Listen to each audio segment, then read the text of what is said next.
नमस्ते र स्वागत छ। आज हामी नेपालको लोकतन्त्रको स्वास्थ्य जाँच गर्दैछौँ, तर अलि फरक तरिकाले। हामी देशको होइन, लोकतन्त्र चलाउने जुन इन्जिन छ नि, अर्थात् राजनीतिक दलहरू हो, तिनको स्वास्थ्य केलाउँदैछौँ। यो अन्तर्वार्ताको मूल तर्क नै के हो भने, देशमा लोकतन्त्र सुधार्नु छ भने सबैभन्दा पहिले दलहरूभित्रै एउटा शल्यक्रिया गर्नुपर्छ। आखिर जरा नै रोगी छ भने रुख कसरी स्वस्थ होला र, होइन त? एकदम।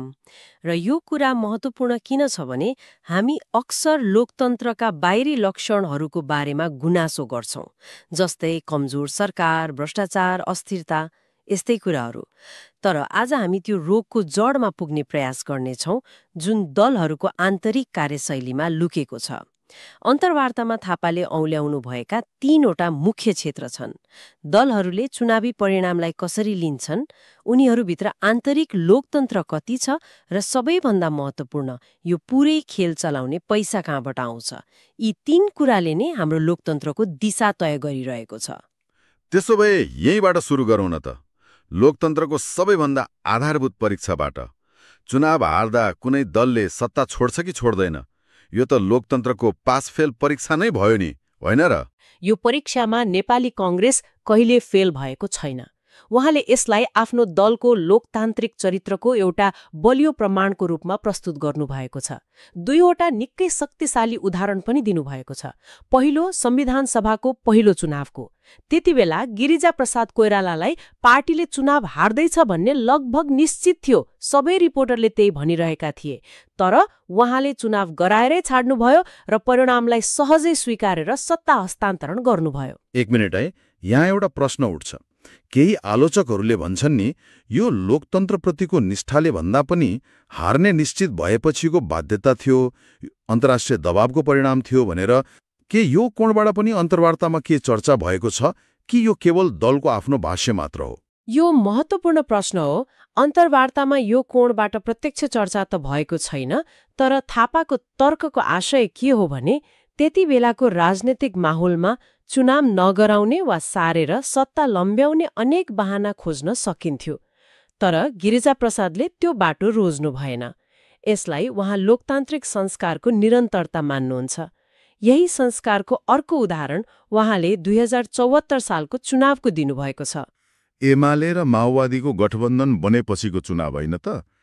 त्यतिबेला त कांग्रेसले हार्छ भन्ने लगभग ढुङ्गामा लेखे जस्तै थियो। ठ्याक्कै। त्यतिबेला शेरबहादुर देउवा प्रधानमन्त्री हुनुहुन्थ्यो। चुनाव हार्ने निश्चित हुँदाहुँदै पनि उहाँले चुनाव गराउनुभयो र शान्तिपूर्ण रूपमा सत्ता हस्तान्तरण गर्नुभयो। अन्तर्वार्तामा एउटा रोचक भित्री कथा पनि छ। केही कानूनविदहरूले देउवालाई चुनाव केही समय सार्न सकिने कानूनी आधार छन् भनेर सल्लाह पनि दिएका रहेछन्। हो र? तर देउवाले हारे पनि चुनाव गराउनुपर्छ, यो हाम्रो जिम्मेवारी हो भनेर अडान लिनुभयो रे। त्यसैले थापाको तर्क के हो भने बाहिरी परिस्थिति जस्तो सुकै भए पनि सत्ता हस्तान्तरणको आधारभूत लोकतान्त्रिक परीक्षामा नेपालका प्रमुख दलहरू, विशेष गरी कांग्रेस, खरो उत्रिएका छन्।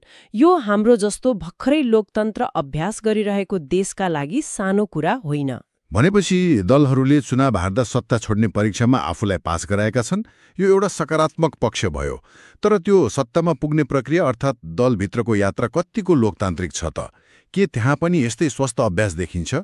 बाहिर लोकतान्त्रिक देखिने, घरको भित्र के चलिरहेको छ, अब त्यहाँ प्रवेश गरौँ न। हो, र यहीँनेर समस्याको असली गाँठो छ। अन्तर्वार्तामा थापाले दलको आन्तरिक लोकतन्त्रको अवस्था जाँच्न 3टा सरल तर गहिरो प्रश्न उठाउनु भएको छ। पहिलो, के दलको नेतृत्व नियमित महाधिवेशनबाट चुनिन्छ? धेरैजसो दलहरूले ढिलै भए पनि यो गर्छन्। दोस्रो, के दलको सदस्यता सबैका लागि खुला छ? यो पनि धेरै हदसम्म छ। तर तेस्रो प्रश्न, जुन सबैभन्दा महत्त्वपूर्ण र निर्णायक छ, चुनावमा उठ्ने उम्मेद्वार कसले छान्छ? हो, यो तेस्रो प्रश्न नै सबैभन्दा पेचिलो देखिन्छ। किनभने नेतृत्व 5 वर्षमा एकपटक चुनिन्छ, तर चुनावमा उठ्ने सयौं उम्मेद्वारले नै त देशको संसद र सरकारको गुणस्तर निर्धारण गर्छन्।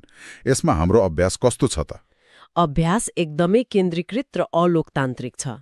सिद्धान्तमा प्रक्रिया राम्रो देखिन्छ, तलबाट अर्थात् वडा, पालिका र क्षेत्रबाट नाम सिफारिस भएर आउँछ, तर व्यवहारमा अन्तिम निर्णय गर्ने अधिकार माथिल्लो निकाय र त्यसमा पनि खास गरी पार्टी सभापति वा अध्यक्षको हातमा हुन्छ।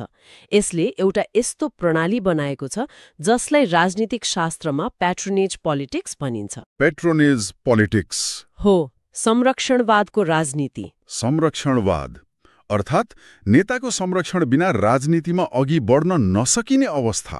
ठ्याक्कै।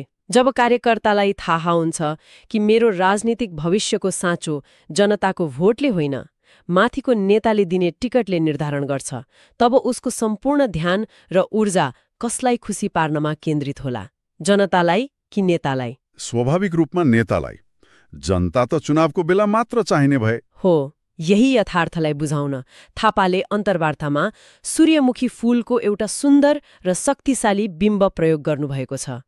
जसरी सूर्यमुखी फूल सधैँ सूर्य जता छ त्यतैतिर मात्र फर्कन्छ, त्यसरी नै दलका कार्यकर्ता र नेताहरू जनता वा समुदायतिर होइन, माथिको नेता अर्थात् टिकट दिने व्यक्तितिर मात्रै फर्किन्छन्। उनीहरूको सम्पूर्ण राजनीतिक जीवन नै नेतालाई खुसी पार्ने, नेताको गुटमा रहने र नेताको नजरमा पर्ने दौडधुपमा बित्छ। यो सूर्यमुखी प्रवृत्तिको असर त निकै गहिरो पर्दो हो। यसले त दल र जनता बीचको सम्बन्धको धागो नै चुडाउने भयो। तर के यो कार्यकर्ताको मात्र दोष हो र?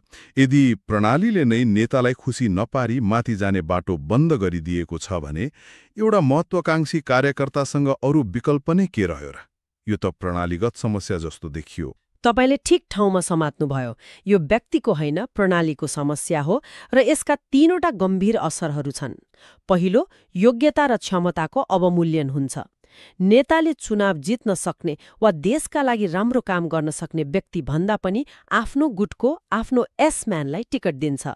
यसको एउटा ज्वलन्त उदाहरणको रूपमा अन्तर्वार्तामा पूर्व अर्थ सचिव रामेश्वर खनालको प्रसङ्ग उल्लेख छ। हो, उहाँ जस्तो सक्षम र इमान्दार छवि भएको व्यक्तिले चुनाव लड्न चाहँदा पनि टिकट पाउनु भएन। पाएनन्।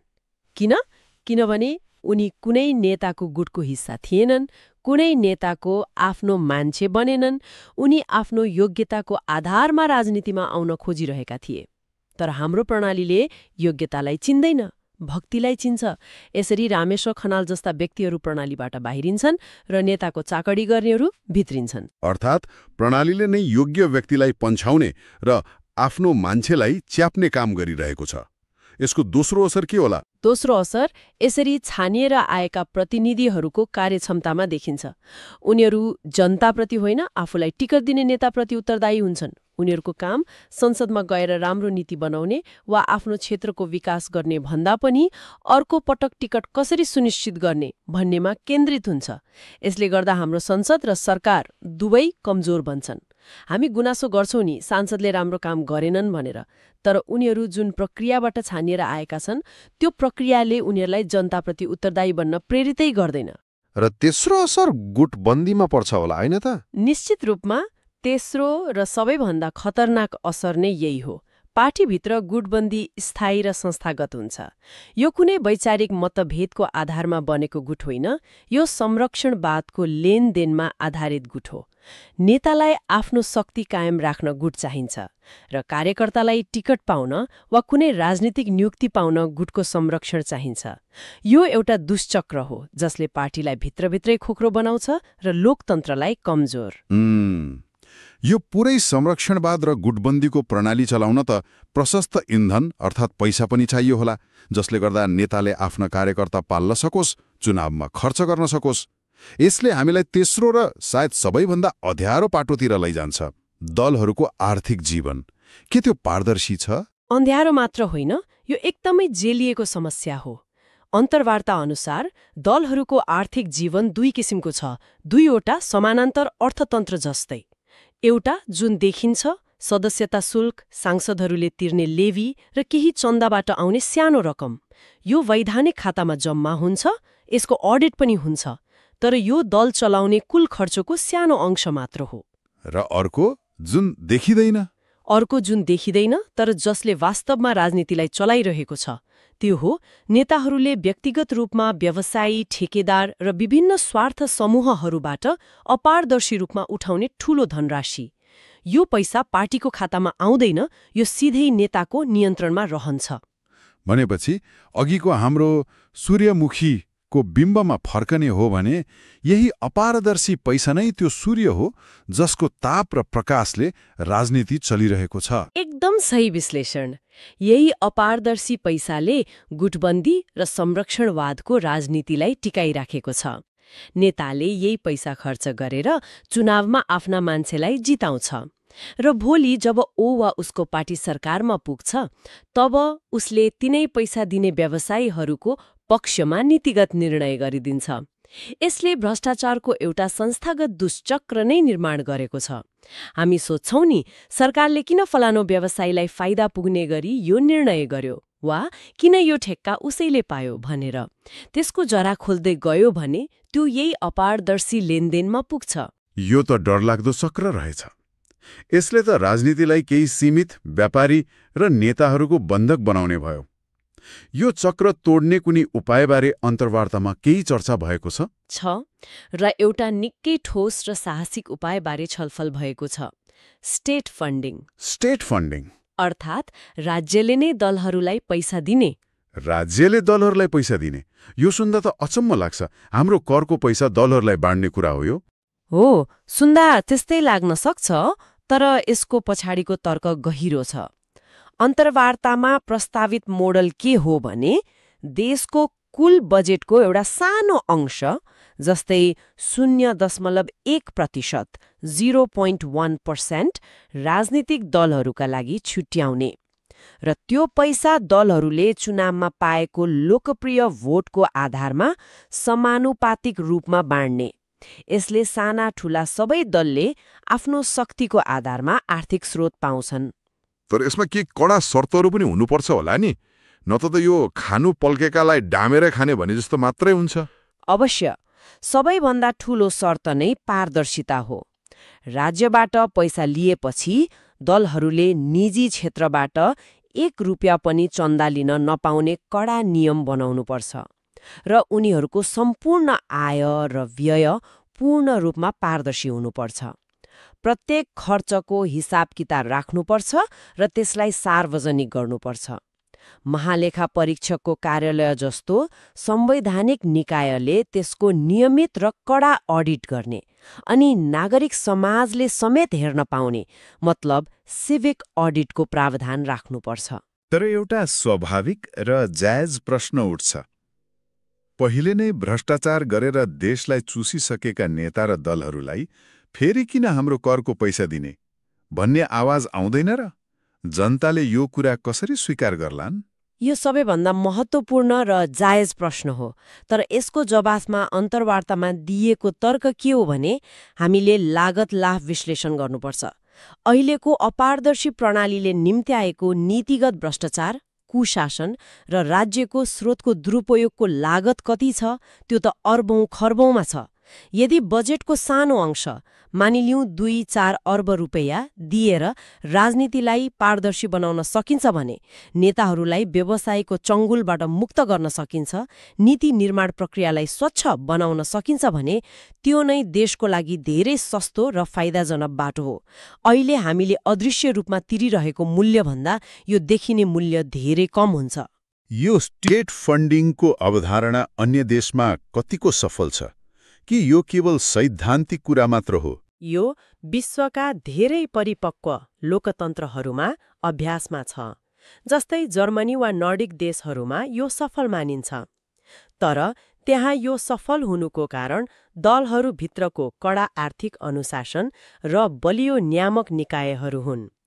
नेपालमा यसलाई सफल बनाउन महालेखा परीक्षकको कार्यालयलाई राजनीतिक हस्तक्षेपबाट पूर्ण रूपमा मुक्त राख्ने र उसको सिफारिसलाई बाध्यकारी बनाउने कानूनी संयन्त्र नबनाएसम्म यो अर्को खानु पल्केतलाई डामेरै खाने बाटो बन्न सक्ने जोखिम पनि उत्तिकै छ। त्यसैले यो पैसा दिने कुरा मात्र होइन, यो एउटा पुरै प्याकेजमा आउनुपर्छ जसमा कडा निगरानी र दण्ड सजायको व्यवस्था पनि होस्। तर हाम्रो राजनीतिक संस्कृति हेर्दा, जहाँ नियम बनाउनेले नै सबैभन्दा पहिले मिच्छन्, त्यस्तो बलियो र स्वतन्त्र निगरानी संयन्त्र बनाउन सम्भव छ र? कतै दलहरूले त्यो संस्थालाई पनि कब्जा गरेर आफ्नो अनुकूल बनाउँदैनन् भन्ने के ग्यारेन्टी? यो नै सबैभन्दा ठूलो चुनौती हो। ग्यारेन्टी केही पनि छैन। तर विकल्प के त? अहिलेको यही अन्ध्यारो र अपारदर्शी प्रणालीलाई नै चल्न दिने। यो त क्यान्सर जस्तै हो, उपचार जोखिमपूर्ण छ भन्दैमा त्यसलाई फैलिन दिनु त भएन नि। स्टेट फन्डिङ एउटा साहसिक शल्यक्रियाको प्रस्ताव हो। सफल हुन पनि सक्छ, नहुन पनि सक्छ। तर अहिलेको अवस्थामा केही नगर्नु भनेको निश्चित रूपमा फेल हुनु हो। त्यसैले यो एउटा बहसको सुरुवात हुन सक्छ। आजको यो गहिरो छलफलबाट के स्पष्ट हुन्छ भने नेपालको लोकतन्त्रको स्वास्थ्य राजनीतिक दलहरूको आन्तरिक स्वास्थ्यसँग सिधै र गहिरो गरी जोडिएको छ। जबसम्म दलहरूभित्र सूर्यमुखी प्रवृत्ति हावी रहन्छ, जबसम्म उम्मेद्वार छान्ने प्रक्रिया अलोकतान्त्रिक र केही नेताको खल्तीबाट निर्देशित हुन्छ र जबसम्म दलहरूको आर्थिक कारोबार अन्ध्यारो सुरुङभित्र चलिरहन्छ, तबसम्म देशको शासन प्रणालीमा दिगो सुधारको आशा गर्न गाह्रो छ। हो, र यी समस्याहरू कुनै एक दलको मात्र होइन, लगभग सबै प्रमुख दलहरूको साझा रोग हो। नाम र झण्डा फरक होला, तर भित्रको कार्यशैली र संस्कृति उस्तै छ। त्यसैले सूर्यमुखी जस्तै नेतातिर फर्किने राजनीतिलाई फेरि जनतातिर फर्काउनु नै आजको सबैभन्दा ठूलो चुनौती हो। र यो सुधारको सुरुवात दलभित्रकै सुधारवादी शक्तिहरू, नागरिक समाज र जागरुक मतदाताको निरन्तर दबावबाट मात्र सम्भव छ। आजको छलफलले एउटा महत्त्वपूर्ण प्रश्न पनि हाम्रो सामु छोडेको छ। यदि दलको आन्तरिक संस्कृति नै नियमभन्दा व्यक्ति, विधिभन्दा नेता र योग्यताभन्दा भक्तिमा आधारित छ भने त्यस्ता दलहरूले बनाएको सरकारले कसरी राज्यका अन्य निष्पक्ष र विधिमा चल्नुपर्ने संस्थाहरू जस्तै अदालत, प्रहरी वा अख्तियारलाई बलियो र स्वतन्त्र बनाउन सक्छ? कतै दलभित्रको यही संरक्षणवादी र व्यक्तिवादी संस्कृति नै देश चलाउने मूल संस्कृति त बनिरहेको छैन? यो प्रश्नमा विचार गर्नुहोला। धन्यवाद।